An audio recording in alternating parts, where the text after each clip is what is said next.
IBN 7 बना तीसरा सबसे ज्यादा देखा जाने वाला हिंदी न्यूज चैनल। IBN 7 हौसला है। अगली खबर का सुप्रीम कोर्ट ने जाट आरक्षण रद्द कर दिया है। कोर्ट ने यूपीए सरकार के फैसले को रद्द करते हुए जाट आरक्षण को खत्म करने का अहम फैसला सुनाया है। इस फैसले के साथ ही अब केंद्रीय नौकरियों और केंद्रीय शैक्षिक संस्थानों में जाटों को आरक्षण नहीं मिलेगा। हालांकि सुप्रीम कोर्ट के इस फैसले का 9 राज्यों में जारी जाट आरक्षण पर कोई असर नहीं पड़ेगा। कोर्ट ने कहा है कि सिर्फ जातीय पिछड़ेपन का आधार नहीं हो सकता है, ये सामाजिक, आर्थिक और शैक्षिक रूप से होना चाहिए। कोर्ट ने यह भी कहा है कि अगर पहले कोई गलती हुई है तो उसके आधार पर और गलतियां करने की इजाजत नहीं दी जा सकती है। आज के अपने फैसले में सुप्रीम कोर्ट ने कहा कि ओबीसी कैटेगरी में नई जातियों को लगातार शामिल किया जा रहा है। किसी भी जाति को अभी तक इसमें से बाहर नहीं निकाला गया है। अदालत ने यह भी कहा कि सरकारों को ट्रांसजेंडर्स को ओबीसी कैटेगरी में शामिल करने पर विचार करना चाहिए। आपको बता दें कि यूपीए सरकार ने पिछले साल आम चुनाव से ऐन पहले अधिसूचना जारी करके जाटों को ओबीसी में शामिल किया था। 4 मार्च साल 2014 को किए गए इस फैसले में दिल्ली, उत्तराखंड, उत्तर प्रदेश, गुजरात, हिमाचल, बिहार, मध्य प्रदेश और हरियाणा के अलावा राजस्थान के जाटों को केंद्रीय सूची में शामिल किया गया था। इसके लिए सुप्रीम कोर्ट में कई याचिकाएं दायर की गई थी। ओबीसी रक्षा समिति समेत कई संगठनों ने कहा था कि ओबीसी कमीशन ये कह चुका है कि जाट सामाजिक और शैक्षणिक तौर पर पिछड़े नहीं हैं, लिहाजा उन्हें आरक्षण नहीं दिया जाना चाहिए। देखिए, हम इस जजमेंट का स्वागत करते हैं। ये न्याय के प्रति देश के 60 से 70% ओबीसियों की आस्था है। इससे न्याय के प्रति देश की आस्था बढ़ी है, जनता की आस्था बढ़ी है।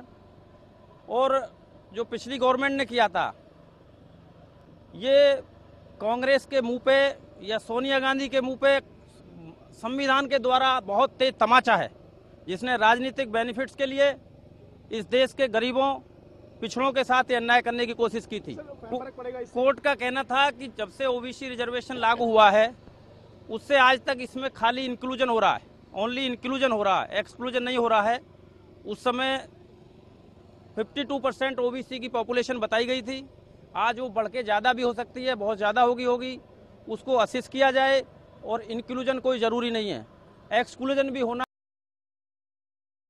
सुप्रीम कोर्ट के इस फैसले पर जाट नेता यशपाल मलिक ने कहा है कि हम लोग इसके खिलाफ रिव्यू याचिका दायर करेंगे और आंदोलन करेंगे।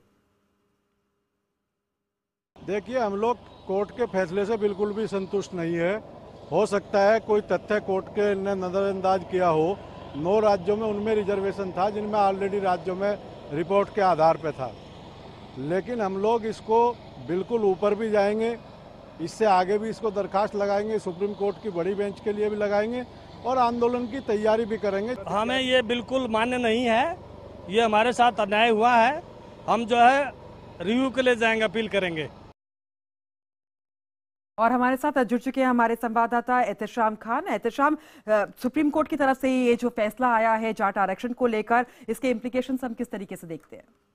देखिए, ये बहुत ही ऐतिहासिक फैसला है, क्योंकि जिन बिंदुओं पर सुप्रीम कोर्ट ने टिप्पणी की है वो एक बहस का मुद्दा आरक्षण को लेकर जो राजनीति देश में हो रही है उसमें एक मील का पत्थर साबित होगा। सुप्रीम कोर्ट ने ये साफ कहा है कि जिस तरह से आरक्षण दिया जा रहा है, एक के बाद एक समुदाय को लिस्ट में शामिल किया जा रहा है, ये गलत है। सिर्फ इंक्लूजन क्यों होता है, क्योंकि नई जातियों को उसमें डाला क्यों जाता है, ये सवाल सुप्रीम कोर्ट ने उठाया है। कोर्ट ने कहा है कि जो मौजूदा स्थिति है उसके हिसाब से काम होना चाहिए और जो पहले से आरक्षित वर्ग हैं उसमें देखा जाना चाहिए कि क्या उन्हें आरक्षण की जरूरत है या नहीं। अगर उन्हें जरूरत नहीं है तो उन कास्ट को, उन समुदायों को वहां से बाहर करना चाहिए और जिन लोगों को वाकई इसकी जरूरत है उनको आरक्षण देना चाहिए। सुप्रीम कोर्ट ने कहा है कि जो कंटेम्प्रेरी प्रॉब्लम्स हैं, चैलेंजेस हैं और जो नए ग्रुप्स डेवलप हो रहे हैं, जैसे उन्होंने ट्रांसजेंडर का नाम लिया, इससे पहले सुप्रीम कोर्ट ने ट्रांसजेंडर्स को भी आरक्षण देने की बात कही थी, तो कोर्ट ने कहा है कि उनको शामिल किया जाना चाहिए। सिर्फ कास्ट के बेसिस पे और जो इतिहास में अन्याय हुआ है